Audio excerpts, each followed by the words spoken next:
So today we're going to read from Bhagavad Gita, that's verse 10:10.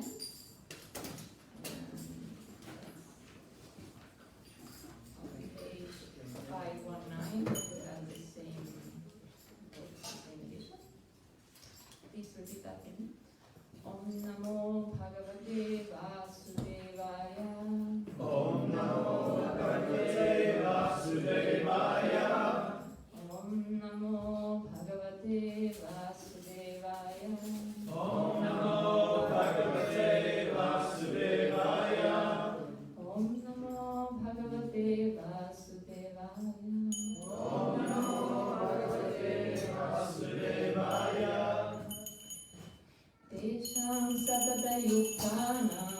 Tesham Satata Yuktanam. Tesham Satata Yuktanam. Tesham Satata Yuktanam. Bhajatam Pritipurvakam. Bhajatam Pritipurvakam. Bhajatam Pritipurvakam. Bhajatam Pritipurvakam. Dadami Buddhi Yogam Tam. Tadami Buddhi Yogam Tam. Dadami Buddhi Yogam Tam. Tadami Buddhi Yogam Tam. Yena Mam Upayanti Te. Yena Mam Upayanti Te. Yena Mam Upayanti Te. Yena Mam Upayanti Te. Tesham. Does everyone have the right page? Yeah. It's also up here as well if anyone. It's 10:10. Yeah. Sorry. Tesham Satata Yuktanam. Tesham Satata Yuktanam. Bhajatam Pritipurvakam. Bhajatam Pritipurvakam. Dadami Buddhi Yogam Tam. Tadami Buddhi Yogam Tam. Yena Mam Upayanti Te. Yena Mam Upayanti Te. Anyone else would like to do it? Tesham Satata Yuktanam. Bhajatam Pritipurvakam. Tadami Buddhi Yogam Tam. Yena Mam Upayanti Te. Tesham Satata Yuktanam. Tesham Satata Yuktanam. Bhajatam Pritipurvakam. Tadami Buddhi Yogam Tam. Tadami Buddhi Yogam Tam. Yena Mam Upayanti Te. Tesham Satata Yuktanam. Tesham Satata Yuktanam. Bhajatam Pritipurvakam. Bhajatam Pritipurvakam. Tadami Buddhi Yogam Tam. Dadami Buddhi Yogam Tam. Yena Mam Upayanti Te. Yena Mam Upayanti Te. Tesham Satata Yuktanam. Tesham Satata Yuktanam. Bhajatam Pritipurvakam. Dadami Buddhi Yogam Tam. Yena Mam Upayanti Te. Tesham Satata Yuktanam. Tesham Satata Yuktanam. Bhajatam Pritipurvakam. Dadami Buddhi Yogam Tam. Yena Mam Upayanti Te.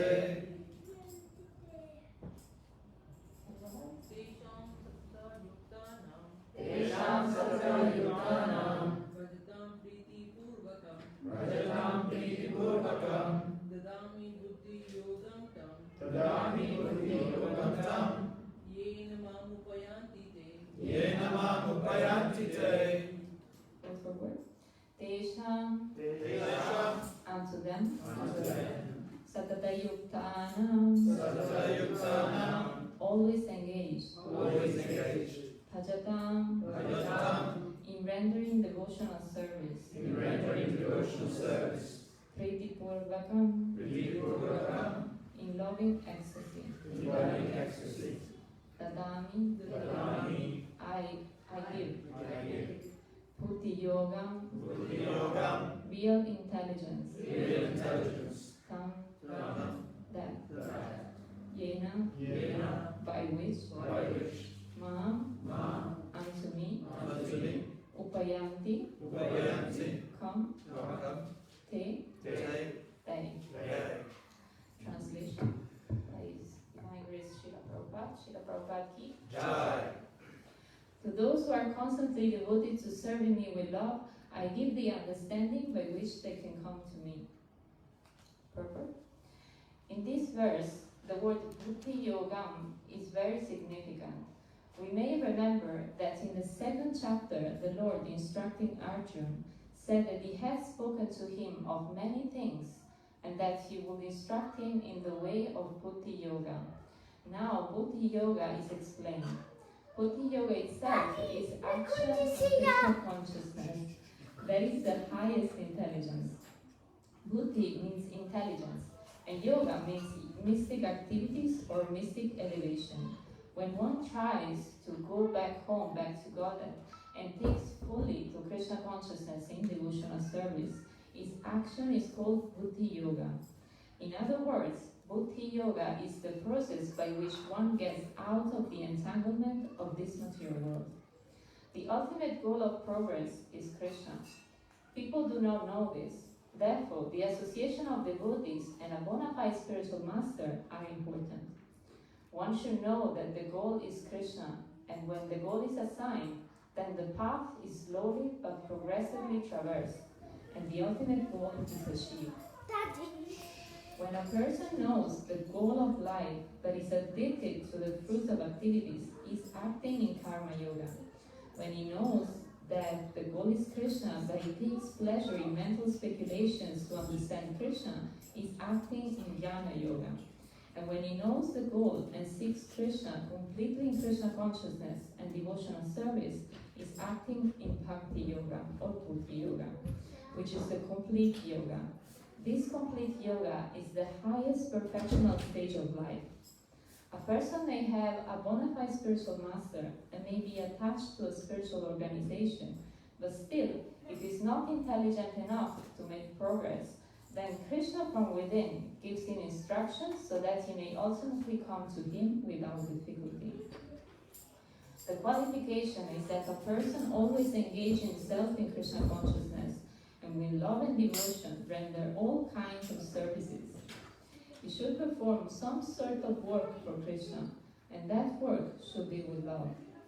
If a devotee is not intelligent enough to make progress on the path of self-realization, but is sincere and devoted to the activities of devotional service, the Lord gives him a chance to make progress and ultimately attain to Him.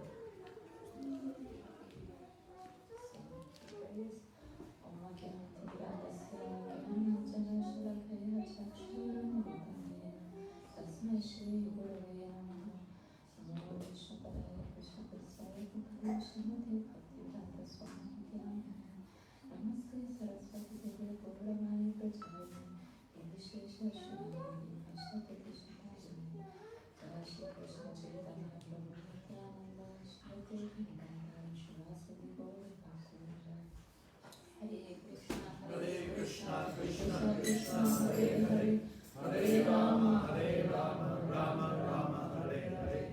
Hare Krishna, Hare Krishna, Krishna Krishna, Hare Hare, Hare Rama, Rama Rama, Hare Hare. Okay, Hare Krishna. So, first of all, I'd like to thank Krishna Prabhu for giving me this service. Thank you, Prabhu. And humbly ask for the blessings of all the devotees here, all seniors devotees here, that please give your blessings that I may speak something that is inspiring and nicely glorifying this verse and Krishna and Srila Prabhupada. So, today I wanted to speak about something that is very relevant for all of us as practitioners of Krishna consciousness, and is how to understand when something like when we have an idea or a thought that coming from our heart, how to understand if it's coming from our mind or is coming from Krishna. Krishna says in this verse that to those who are constantly serving him, then he gives the understanding from within. So how to discern if it's our mind or if it's Krishna that is speaking through our heart. So first of all, just like a little introduction about how this process works, how Krishna is situated in our heart. Is we all know that we have like a material senses, so the senses that we can perceive the material world around us. And then higher than the senses, there is the mind. So the mind is a bit more subtle than the senses. And then there is the intelligence, which is even more subtle. And the intelligence is supposed to control the mind, which is supposed to control the senses. So it's like higher and higher.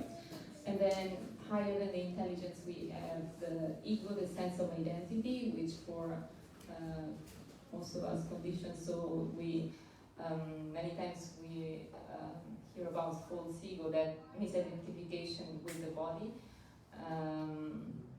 But the sense of identity actually, if we are self-realized, then we identify with the soul. That's the Atma, so that's the eternal spirit soul. And then it is explained how close to the Atma there is the Paramatma as well. The Paramatma is the super soul, is that divine spark, that part of Krishna that is within us. And that's exactly what this verse is talking about. So sometimes it is given the analogy of a chariot, and you can imagine a chariot that you can see in the front cover of the Bhagavad Gita. Where the horses are represented by the senses. So the senses represent the horses, and then there is the mind, which is like the brain holding the horses. So it's like the mind controlling the senses. And then higher than that, there is the intelligence, which in the analogy is represented by the driver. And then the soul sometimes is represented as the passenger.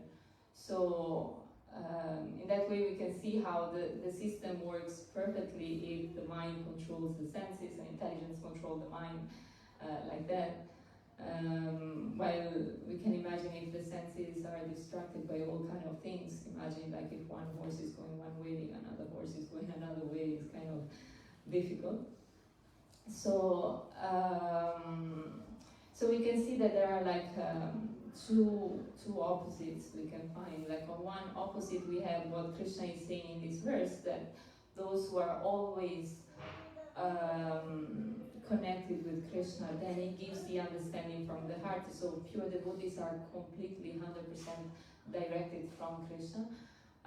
Like we have the example of Srila Prabhupada, like he was always directed by Krishna, he was always connected with the Paramatma, with the Super Soul, because it didn't, never had like a separate agenda. It was always like doing everything for the benefit of Krishna, for the benefit of the Krishna consciousness movement, and for the benefit of everyone.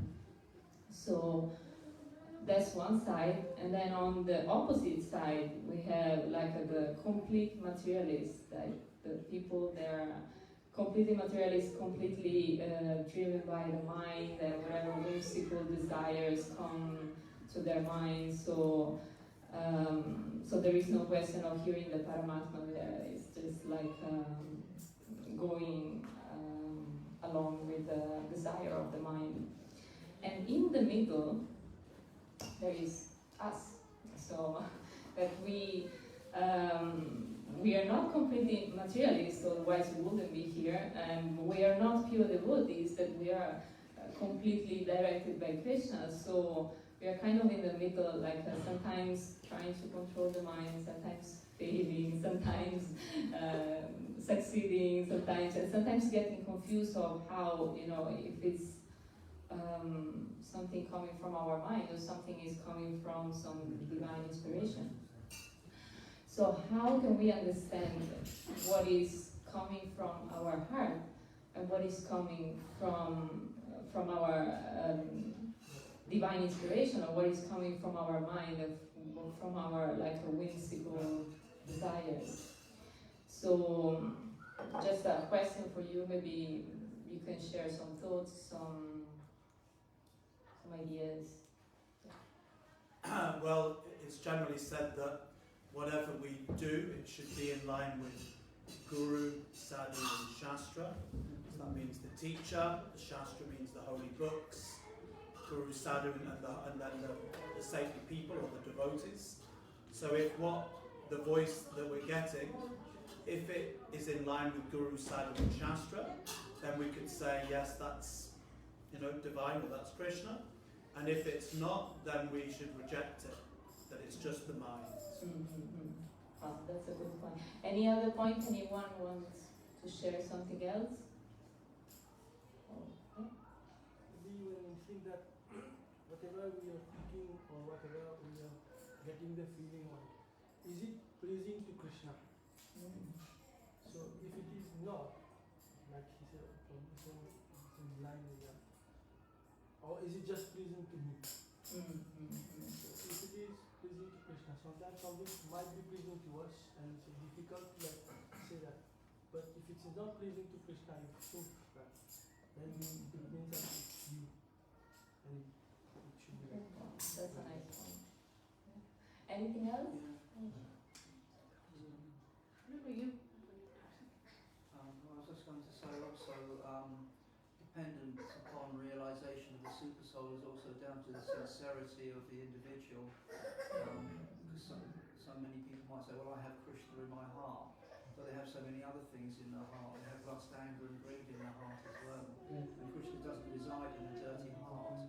So if someone's sincerely trying to reach the super soul, trying to reach Krishna, then the more you can understand that person will have realization. Along with what Chaitanya is saying, that it's confirmed also by the scriptures, by the Guru, and by the acharyas, and also by the contemporary devotees as well. Thank you, that's very nice. Anyone else? Avni, did you have something you were going to say? No. Oh, okay, sorry. Okay, so very, very nice point. So yeah, actually I was about to say the same thing, like Guru, Sadhu and Shastra. So that's something that we can look into each one of these three aspects, which is like a way to check and how to distinguish what is coming from our desire in our minds and what is coming from the Paramatma. So we can look into each one of them and then see how in Shastra what kind of examples we can find, what kind of verses that we can find supporting this.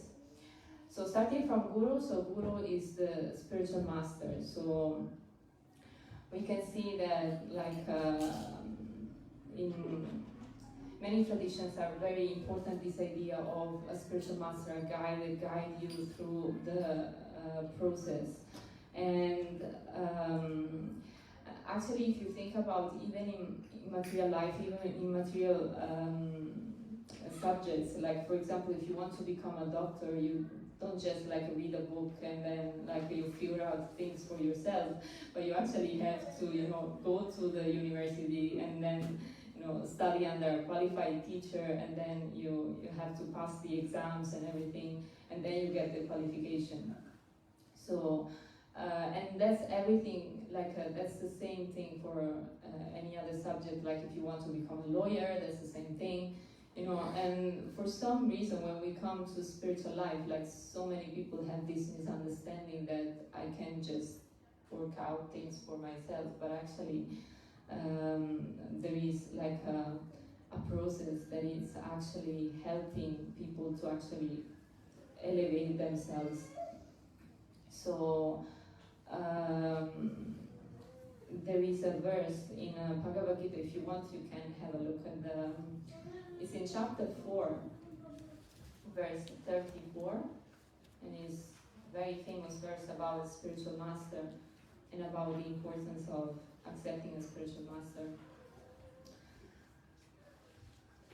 It says, Tatvidhi pranipadena pariprashnena sevaya upadekshanti te jnanam jnaninas tattvadarshinaha. And the translation is, just try to learn the truth by approaching a spiritual master. Inquire from him submissively and render service unto him. The self-realized souls can impart knowledge unto you because they have seen the truth. So here, Krishna says that,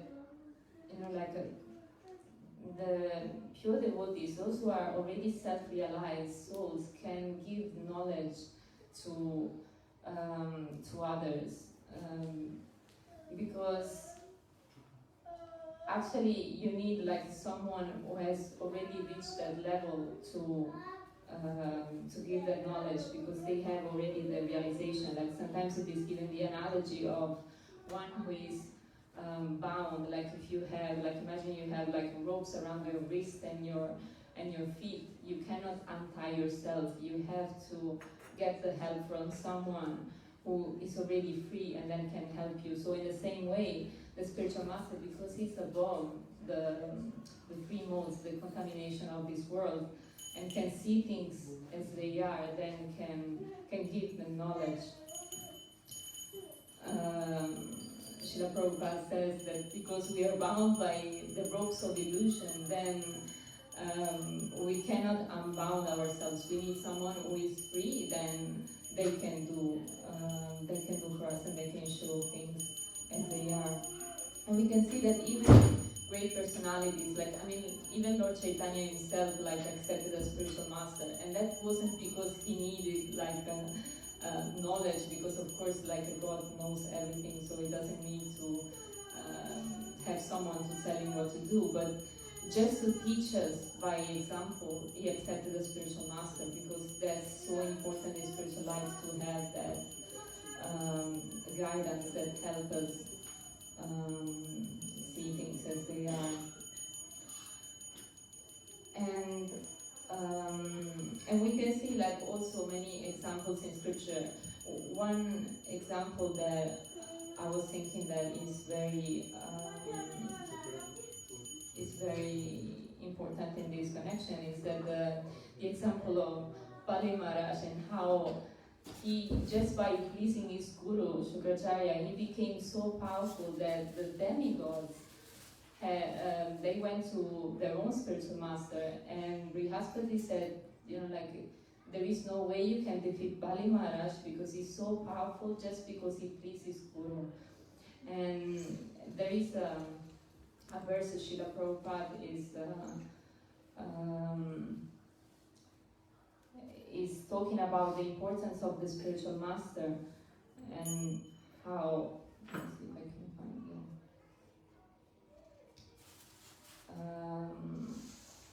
And Srila Prabhupada said that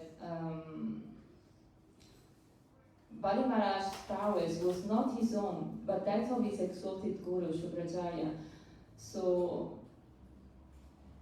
basically he's saying that he's getting all the power from his spiritual master, so that this,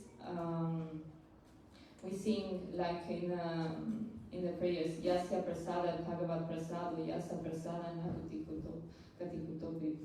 How, by pleasing the spiritual master is how we get the empowerment. So this system, to that empowerment is passed down from guru to disciple is very important, because it's not just giving the knowledge.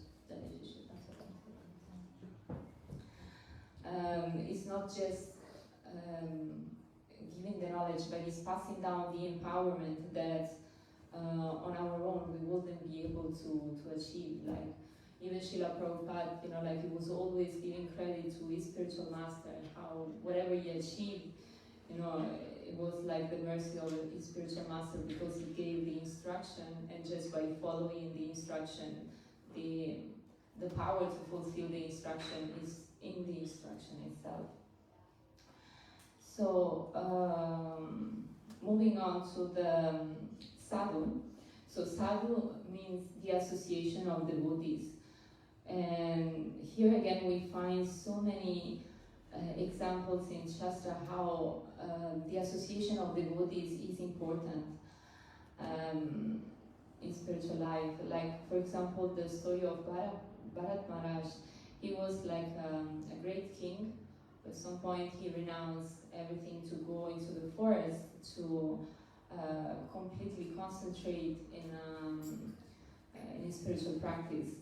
But what happened is that he got a bit distracted because at some point he started to take care of a deer. Basically, a doe was running away from a tiger, and she had a miscarriage, and this baby deer fell into the river. So Bharat Maharaj was very compassionate. So he thought to start to take care of this deer because he was like motherless. So, but what happened is like in time, he's just like was taking care of the deer and neglecting his spiritual practice. So it is explained how because he was on his own, he didn't have association of devotees, then he had nobody to correct him and kind of bring him back to the right path. And that's why he had to take birth as a deer in the next life. While we see, and what was striking me actually when I was reading like these passages in Srimad Bhagavatam is that like Bharat Maharaj is giving like such logic arguments, you know, like very logical, like that if you read them, like sometimes you could think that, well, doesn't look like a wrong thing. Like for example, if someone said to you, here's a nice verse,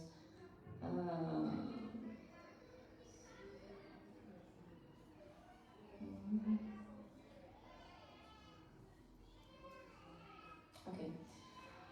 For example, if someone said to you, like, even though one is in the renounced order, one who is advanced certainly feels compassion for suffering living entities. One should certainly neglect his own personal interests, although they may be very important, to protect one who has surrendered.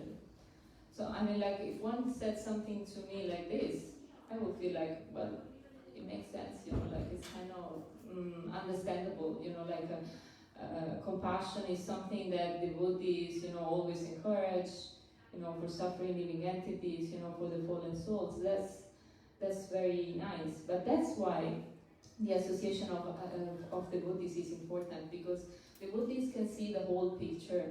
You know, like for example, in this example, you know, Bharat Maharaj arguments were very logical and they seemed right, but when we look actually more in depth, they're addressing the body of the deer. He was taking care of the body of the deer, and it was neglecting his spiritual life, and he wasn't focused on the essence of the spiritual practice anymore. So if we compare, for example, with Arjuna in Bhagavad Gita, how he was also giving many logical arguments at the beginning of Bhagavad Gita why he shouldn't fight. But then, because he had Krishna that was guiding him, then actually it didn't get diverted as Bharat Maharaj. So that's why the association of devotees, or the association of a guidance, there's someone that can see the whole picture and can point out the mistakes. Because sometimes our mind, you know, like we can find so many, you know, excuses or so many like things, even in scripture to support like whatever we want to do. So that's why the association of devotees is so important, and also because it's essential to develop humility, to do devotional service with devotees is something that is quite amazing. Like one thing, if I can share like a little realization from the small spiritual practice, whatever I've been doing for past few years is that most realizations, they come from sharing the service with devotees.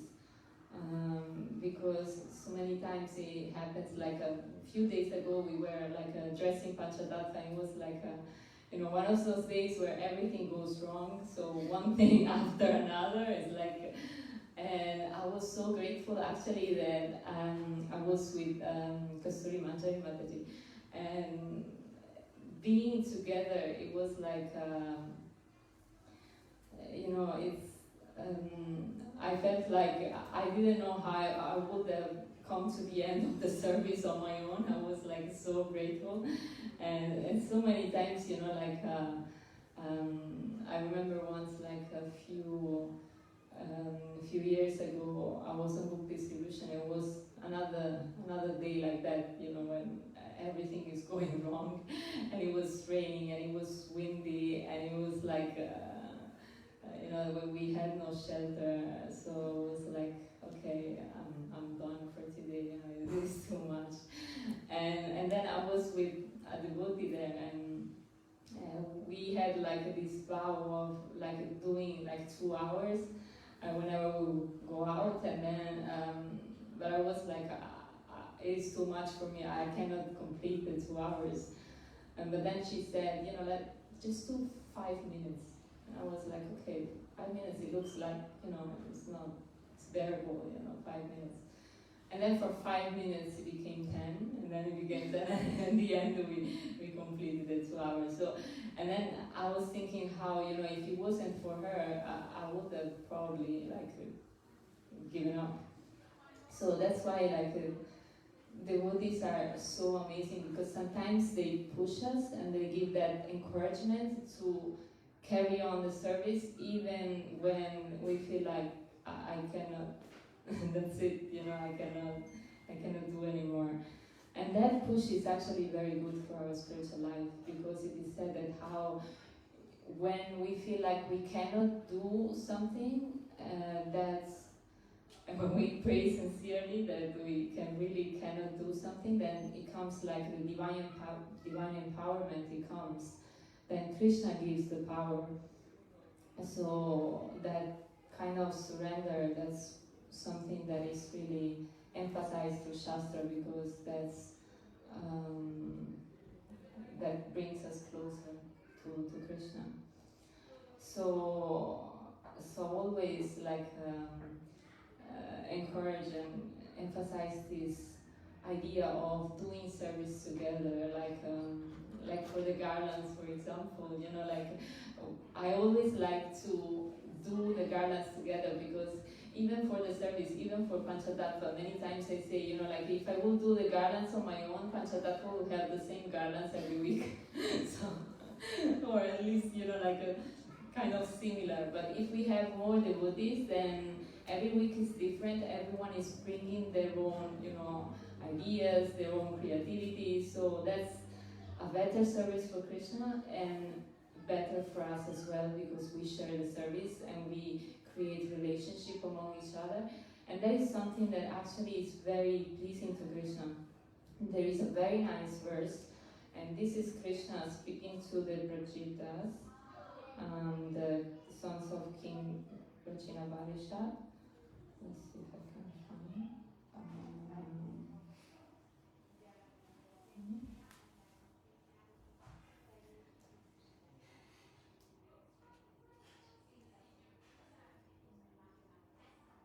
Yes. The Supreme Personality of God has said, "My dear sons of the King, I am very much pleased by the friendly relationships among you. All of you are engaged in one occupation, devotional service. I am so pleased with your mutual friendship that I wish you all good fortune. Now you may ask a benediction of me." And Srila Prabhupada, this is an amazing purport. Srila Prabhupada is talking about how in material life there cannot be any unity, because everyone has their own agenda, everyone has their own interests, and they're all clashing with each other. But in spiritual life, because we're all engaged in the same service, in the service of Krishna, then there can be real unity. And he says that this is something that is very, very pleasing to Krishna. So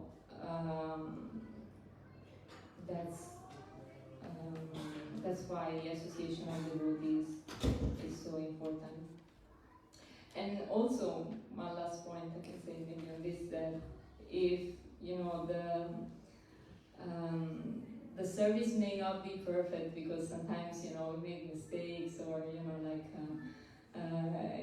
in the material world nothing can be perfect anyway. But at least if we try to cultivate that mood that is pleasing to Krishna, then Krishna can kind of overlook the mistake and can see the good that we are trying to please him in some ways. So the last one is Shastra. So Shastra is the scriptures.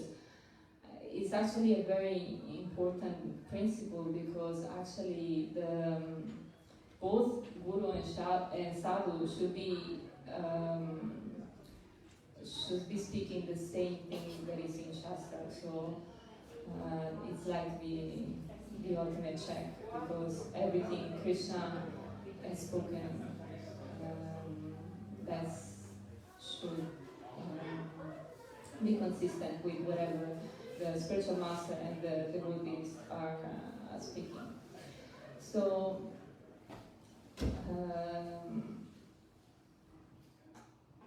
and we can see even Srila Prabhupada, like in the purpose, like you find that he's not concocting anything. Everything that he's speaking, like, is either quoting verses from the scriptures, sometimes he's paraphrasing like previous acharyas' commentaries, and sometimes he's quoting verses, but he's not quoting the verse in the sense that he's quoting the quote, but it's just like speaking, paraphrasing the verses, but putting the same knowledge, like giving the essence of the knowledge in his purpose. So that's how pure devotees is like they're seeing things through Shastra and speaking Shastra continuously. And there is a nice verse talking about the importance of transcendental knowledge. In Bhagavad Gita, if you want, you can have a look. It's on 438, and it's a very, very amazing verse.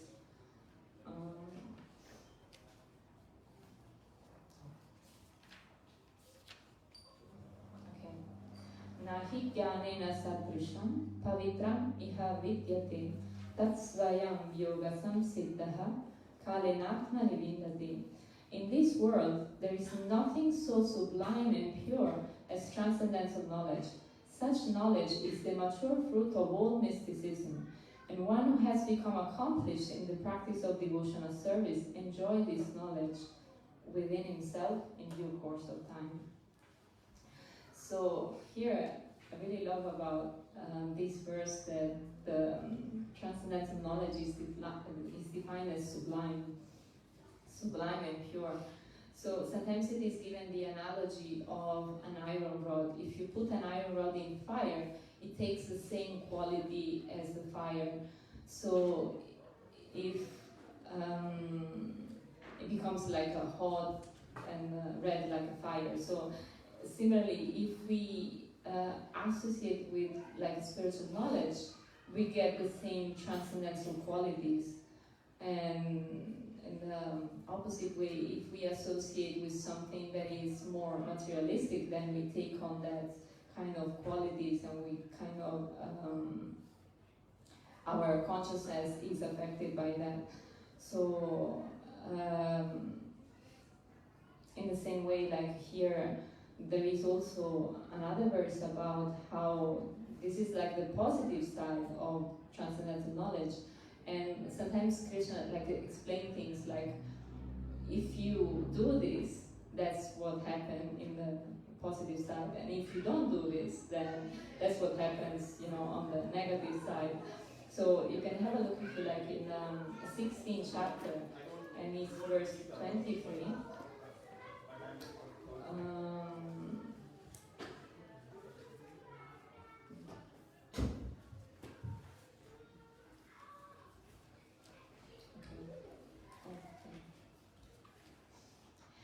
who discards scriptural injunctions and acts according to his own whims attains neither perfection nor happiness nor the supreme destination. So that's connecting to our original the explanation of the chariot at the beginning. You know, like if we act according to our whims, that's what happens, that we attain neither perfection nor happiness. So like if we think about that chariot that we mentioned at the beginning, you know, like if those horses are going all over the place, then imagine what happens to the passenger on the chariot. It probably like gets thrown off the chariot. So there cannot be any happiness for sure. So that's the importance of reading and like connecting with the scriptures. How if we don't do it, then there is neither perfection. So we cannot get to self-realization, nor we can have any happiness, and nor we can achieve the supreme destination, the spiritual world. So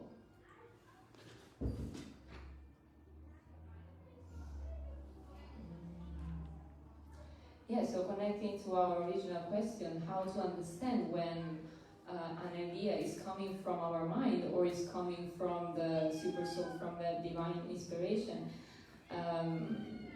There is in this connection, there is a very nice verse in Srimad Bhagavatam that is explaining how Shastra can help us see things as they are. And this is a very famous verse. It's the second verse on the first canto, Srimad Bhagavatam. The translation is completely rejecting all religious activities which are materially motivated. This Bhagavad Purana propounds the highest truth, which is understandable by those devotees who are fully pure in heart. The highest truth is reality distinguished from illusion for the welfare of all. Such truth uproots the threefold miseries. Okay, then he's speaking about the Srimad Bhagavatam, and then at the end he says, as soon as one attentively and submissively hears the message of the Bhagavatam, by this culture of knowledge, the Supreme Lord is established within his heart. So that's exactly what speaking about the verse that we were reading on Bhagavad Gita. So it's interesting how the scriptures help us see things as they are. So in that sense, like when we have like something come in our mind, then if we have kind of fill the intelligence with Shastra, with the scriptures, then we are able to tell what is coming from our mind, what is coming from Krishna, because that intelligence is trained in spiritual knowledge, and that intelligence is going to train the mind, and that the mind is going to train the senses. So, and that's how we can hear the Paramatma, because if the mind is too loud, then we wouldn't be able to hear the super soul, that divine inspiration within the heart. So just to conclude, so today we spoke about this question about how to understand when an idea, when a thought is coming from our mind, or when it is coming from the super soul, from Krishna. And we spoke about 3 ways to check it, and that's the Guru, Sadhu, Sastra. And Guru is the spiritual master, and then Sadhu is the association of devotees, and then Shastra are the scriptures. And maybe some few thoughts to how we can implement these 3 principles in our spiritual life is, for example, to think about how much are we hearing from our spiritual master or from Srila Prabhupada, and trying to implement that. And sadhu, maybe like trying to see how much we are associating with devotees, how much like we are associated with like materialistic people that maybe we cannot avoid the association, and how can we have like a balance, or at least like a knowledge, like what kind of direction we want to take in life. If we want to have more association of devotees, how can we adjust things in such a way that we have like more association of devotees? Like, and association of devotees is so important. Like there is a story how like Nityananda Prabhu delivered Jagai and Madai, that they were like such a sinful people, but if you think about like actually Jagai and Madai were born in Brahmana families, so actually they became sinful because of bad association. So that's how association is so important, that can influence so much our consciousness. And then Shastra, we can also reflect about how can we spend maybe more time reading, or maybe more time reflecting. Like sometimes, we hear devotees that don't have so much time for reading, but we can still reflect on what we read previously, or we can remember some verses, for example. That's something that we can do in our own time,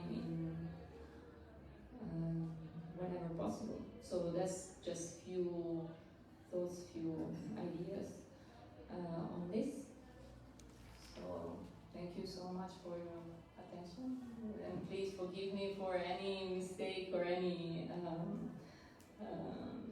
anything. And if you have any comments, corrections, questions, Hare Krishna. Thank you very much for the nice class and explaining everything. I had two questions. I'll ask one and then see if anyone else has anything else, and then I'll do it. So when you were speaking about Bharat Maharaj, it was interesting. You said that you quoted this verse where it said that a saintly person should be compassionate. That's what Bharat Maharaj had said. And you'd said if you'd heard that, you'd thought, well, sounds good to me, right? Mm-hmm. But in this particular case, it wasn't, right? Because he was showing too much compassion to the deer, and as a result, he neglected his spiritual life. But sometimes we might find in the association of devotees, it can sometimes be the opposite way around, that there's not enough compassion shown. And it's all about devotional service, No, this is spiritual life. You've just got to focus on your spiritual life. Everything else is Maya. And it seems that both of those things are not quite correct. To show too much mundane compassion, but also amongst the association of devotees, sometimes there's no compassion because we're too focused on spiritual life. So could you elaborate on that or explain that? What are we supposed to do? Should we just be focused on spiritual life? Should we have compassion? Sometimes even we sometimes think it's nicer to associate with non-devotees because they're more caring. I'm sure I'm not the only one who's experienced that. But obviously that means that's not, there's something wrong there. So could you just elaborate on that a little bit, or explain what you think about that? Thank you so much for your question. What comes to my mind is maybe get the association of senior devotees that can tell us when to be compassionate and when not to be, when not to focus so much on devotional service that the person feels neglected, because we've seen that so many times if we focus so much on devotional service and don't care about the person, then it's counterproductive. So there must be a balance. But one thing, like for example, we can see the example of Prabhupada, like how he was compassionate to the devotees in such a way that like it would touch their hearts. Like when Prabhupada, like in so many instances, like one story comes to my mind. You probably heard of that story of that devotee that they were having a Vyasa Puja, I think, for Prabhupada, and Prabhupada noticed that this devotee had like some problem on his foot, and he was like, "Oh, take some medicine for your foot." So like Srila Prabhupada was also like concerned for the devotees like well-being as well. So it's not just neglecting the devotees' well-being. On the other side, it was also very concerned about their spiritual practice, and that they would wake up, in the morning early, chant their rounds and everything. Like there was that story also of Prabhupada, like I think it was like a Kumbh Mela or something, that it was so cold and the devotees didn't want to take bath in the morning because it was so cold. And then Prabhupada gave the example, and he went down to have a bath himself, although it was like that age, it was like quite cold and quite austere. But still to give the example. So Prabhupada gives, like by his own example, he teaches how to balance these two aspects. That is not too extreme on one side and not too extreme on the other side, because both are wrong. And even in Bhagavad Gita there is that verse, like we should be moderate in what we are doing. We shouldn't do something too much on one side and not too much on the other side. So in that way, like, does it answer the question, or Sure, you want to add something? If I've understood you correctly, I think you're saying it's kind of somewhere in the middle, right? We shouldn't, Srila Prabhupada led by example. He was concerned for spiritual life, but that didn't mean that he was neglectful of someone's welfare. He still treated them nicely. And so you've answered my question. Thank you. Prabhu, just to add to you, like you said, devotional service and compassion is not there, but compassion is a symptom of sattva, and devotional service is shuddha sattva, means pure goodness, and the compassion what we show is a pure compassion. So sometimes there is always a rift of what you feel as compassion, but in devotional service, the compassion is on a higher level, isn't it? Well, this is true, but just on that point, then that kind of proves my initial point that sometimes we could say, we could blast the devotee or something, would be not very nice, and we're saying, this is being truly compassionate for your soul. No, but that doesn't mean that you need to shout at it. But no, I get your point, but thank you. I just wanted to add that it seems to me that service to devotees is an aspect of devotional service, so it doesn't necessarily have to be seen as separate in that way. So looking after a devotee's body, again, it's a service, and it's also spiritual as well. You're looking at a devotee's body isn't necessarily material exactly, because our bodies, when we progress in Krishna consciousness, they become spiritualized, like we were saying earlier on about the iron and how the iron goes into the fire. So progressively our bodies are becoming spiritualized. So a devotee's body is not ordinary. So to serve a devotee's body is not necessarily devoid of devotional service. That's a good point. Thank you, Guru. Also, I was thinking, like this, how Bharat Maharaj, like the main fault, it was because he was distracted and he neglected his spiritual practice. It's not like that he was compassionate to the deer and that's like his mistake. His mistake was that he neglected his spiritual practice. So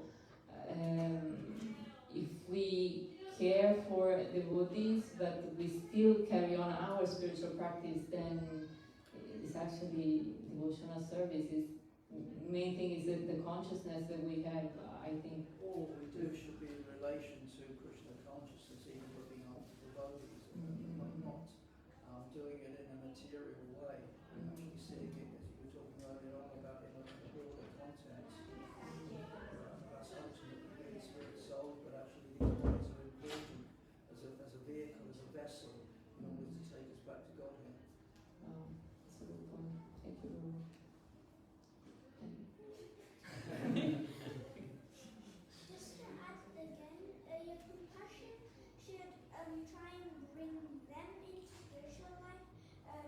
to drag you into material life.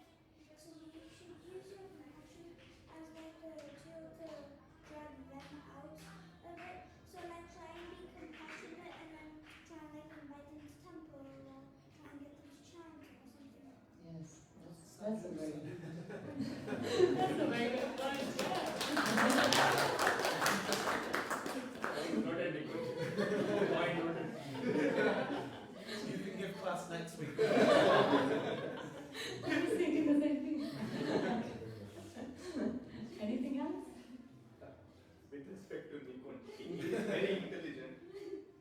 So just how he uses his intelligence, when it comes to his watch time, and we say please regulate it or don't say it, he quotes from Bhagavad Gita. Krishna says you have to regulate even your recreation. So what is wrong with me to watch time?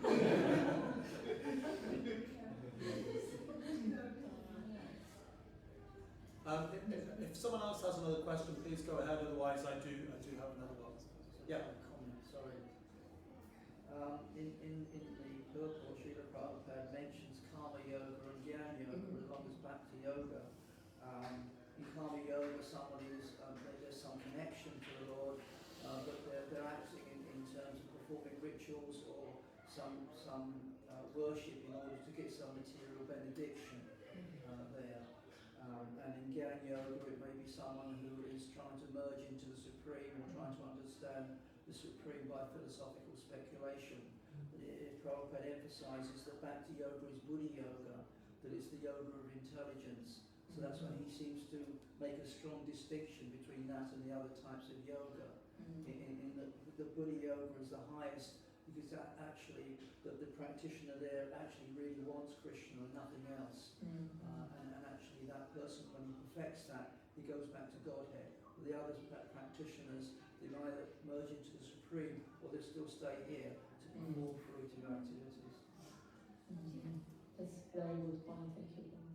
Some people might talk about intelligence because we know that I'm material intelligence, but what is spiritual intelligence means that you understand that you're eternally a servant of Krishna and that we should go back to Godhead and not stay here in this material world. Yes. Thank you very much. That's a very good point. Yeah, thank you. So again, this is something a little bit similar to my last question, but you spoke about how in material life, there's not always unity, because we've all got different things we want to do. I want to do this, that. But in spiritual life, there's unity, because we put Krishna in the middle. So I'm kind of being like playing devil's advocate, sort of, and also, it's my experience as well that sometimes within spiritual life there isn't unity either. Even though we're trying to put Krishna in the middle, our idea of how to put Krishna in the middle or how to serve Krishna may clash with someone else's. And sometimes, even within the association of devotees, it seems that there's not unity there also, because we're fighting about how to serve Krishna. Sometimes that can be the case. Like Prabhupada gives the example about, one child is saying, oh, I want to get my father's slippers. No, I want to get him the newspaper. No, I'm going to make him a cup of tea, and they're fighting. So again, what's your understanding of that? If even amongst devotees, sometimes there may not be unity. So can you explain that? Or actually, in that purport that I was reading the verse, actually Srila Prabhupada addressed this point as well. And if I can read and then... Is this from the Prachatas? Yes. From Prachatas, yeah.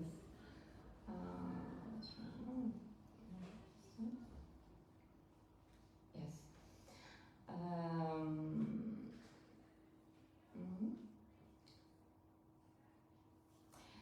This unity between individual souls is so strong within this material world that even in a society of Krishna consciousness, members sometimes appear disunited due to their having different opinions and leaning toward material things.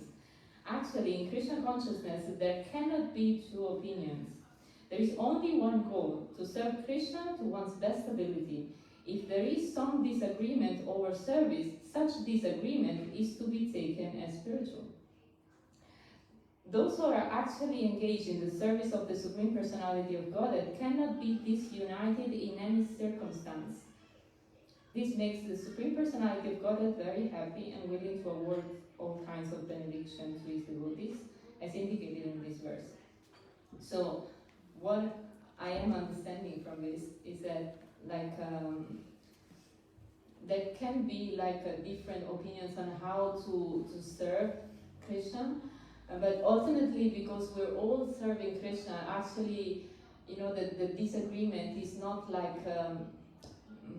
disagreements between materialistic people, that they're kind of greedy, and if you do something to me, I try to destroy you in every possible way. Well, like devotees, at some point, we're all serving Krishna, so there can be disagreements, there can be, different opinions how to serve Krishna, but actually that is purifying, because at some point one of the, someone has to come to the humble position to say, okay, let's do it as you want to do it, and that's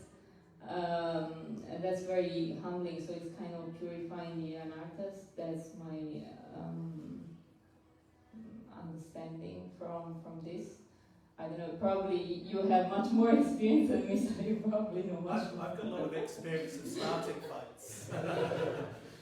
No, that's really nice. I like your point. And what you quoted from Srila Prabhupada, you said Prabhupada says sometimes material leanings as well.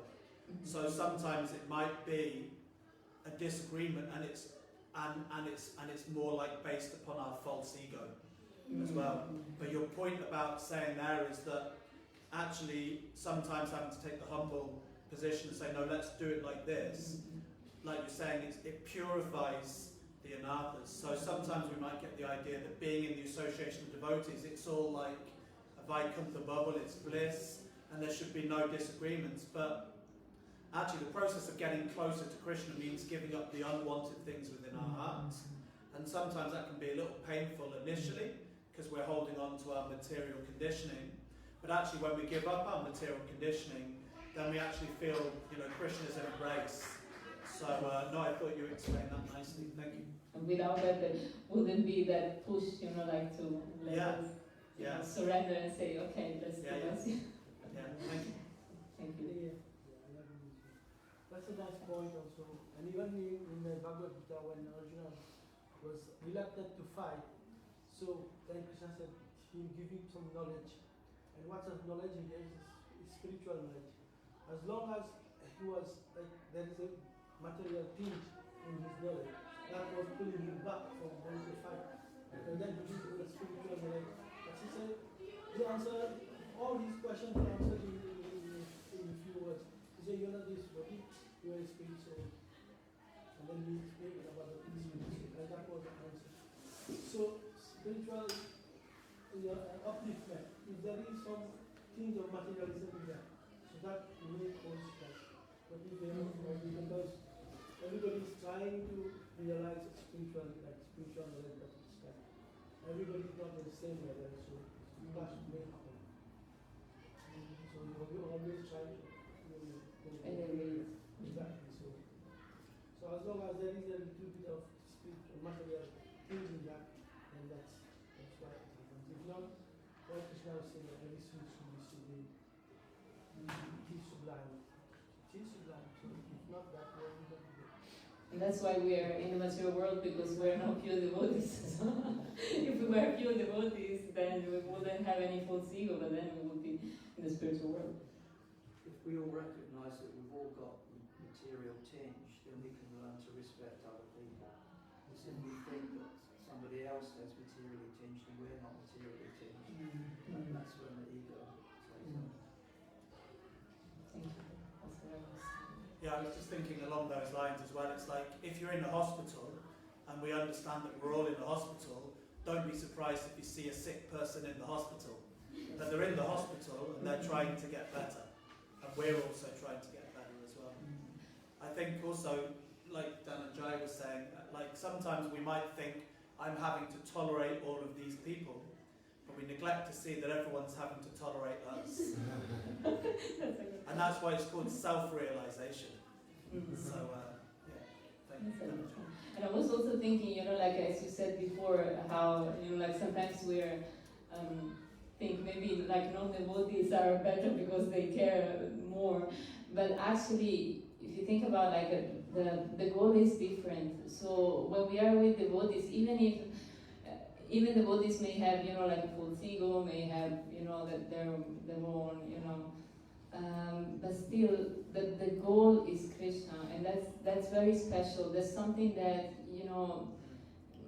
materialistic people, as much sattvic they can be, as much caring they can be, is still on a material level. So there is nothing that can replace that, devotion that devotees have, even with all the anarthas possible. Still, there is that devotion that is very special, that at least they have the intention. The intention is pure. They may not be pure devotees, but the intention is pure. So that's very valuable. Thank you. Thank you. Just to add again, sorry. There's a nice pastime where Ashwatthama, after he leaves the Brahmastra and is caught, and all the Pandavas catch him and they want to punish him in certain manner, right?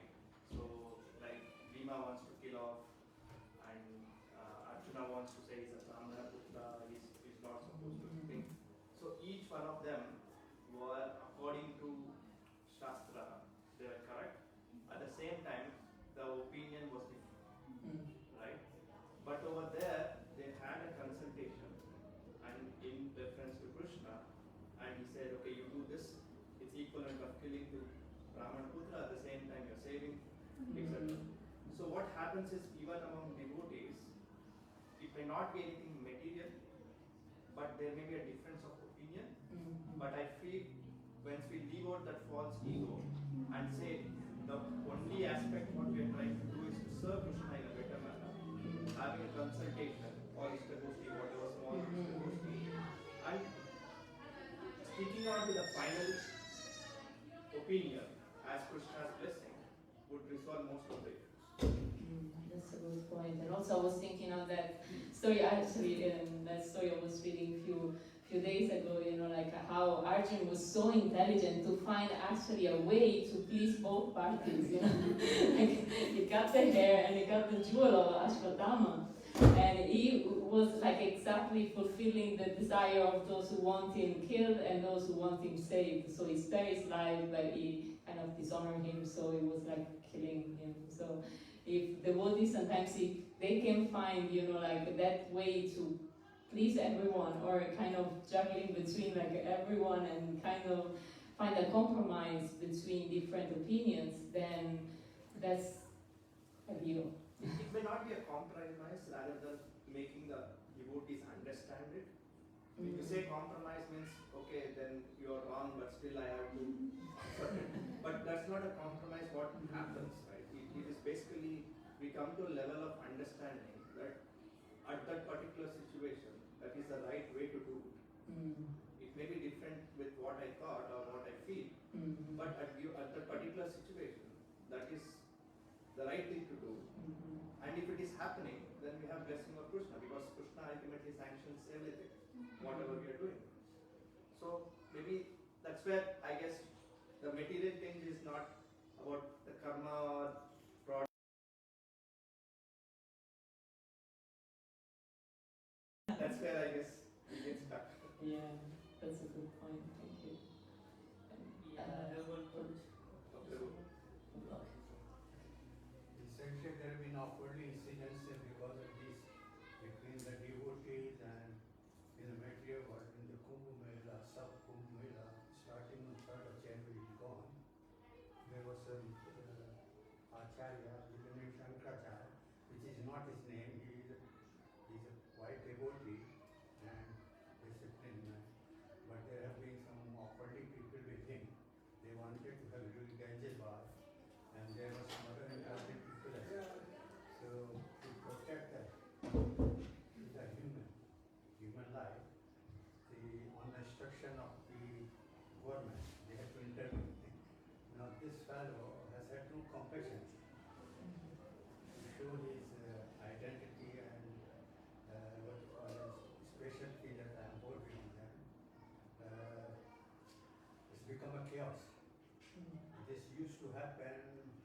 religion affairs, with this Kumbh Mela, there used to be who the king should bath was common man.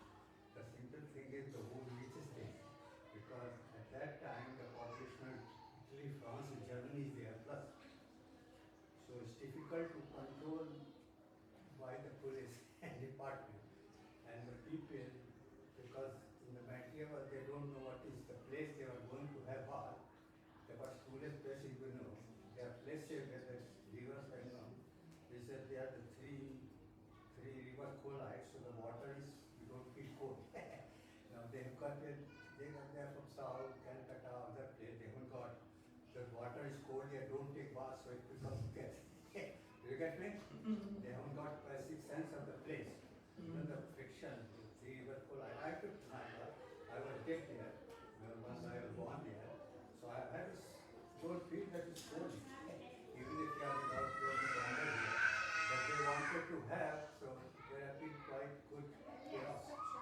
And most of the modern media, they wanted to have a apology with this person, the convent. He did what wrong he did, he didn't have a bath even. He should have been compulsory. And he left there. Thank you. Yeah. It's ridiculous. Thank you for sharing. Thank you, Ed. Yeah, so what I understand, because I just joined the 2 points I covered, the Guru, Sadhu and Shastra points. So whenever we have this, like, we are struggling, we have open war against Maya, right?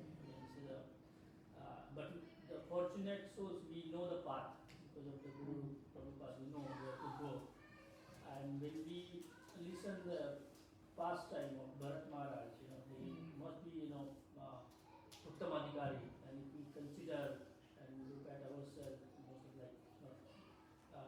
Kanishtadhikari and the Madhyamadhikari. So if Bharat Maharaj, who is having that background, if he struggles, and what about us?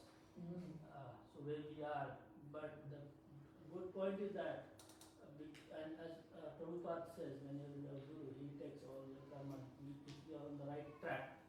Time, it may take times based on the karmic reaction, but and that's why you have a Guru, Sadhu, Shastra association, and then scriptures, and then right way, it might be real. That's what my understanding.